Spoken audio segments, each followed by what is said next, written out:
ಭೂಮಿಯ ಸುತ್ತು ಕಕ್ಷೆಯಲ್ಲಿ ಕಸ ಉಪಗ್ರಹಗಳ ಪಾಲು 25%. ಭಾರತದ ಇಸ್ರೋ ಉಪಗ್ರಹ ಸಂಖ್ಯೆ 22. ಖಾಸಗಿ ಕಾಸು ಹೆಚ್ಚು.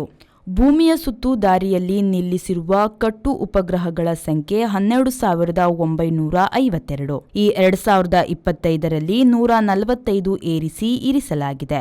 ಇವುಗಳಲ್ಲಿ ಮೂರನೆಯ ಒಂದು ಭಾಗ ಯುಎಸ್ಎಯವು. ಅದರಲ್ಲಿ 90 ಪಾಲು ಸ್ಪೇಸ್ ಎಕ್ಸ್ ಸ್ಟಾರ್ಲಿಂಕ್ನವರದು. ಇವು ಬದುಕಿರುವುದು 5,000ದಷ್ಟು ಸತ್ತ ಕಸ ಉಪಗ್ರಹಗಳು ಇವೆ.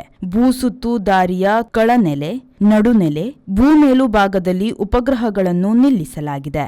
ಯುಎಸ್ಎಯ 8,530, ಅದರಲ್ಲಿ 7,400 ಸ್ಪೇಸ್ ಎಕ್ಸ್ ಸ್ಟಾರ್ಲಿಂಕ್ನದ್ದು. ರಷ್ಯಾದ 2,600, ಚೀನಾದ 906 ಉಪಗ್ರಹಗಳು ಮೇಲಿವೆ.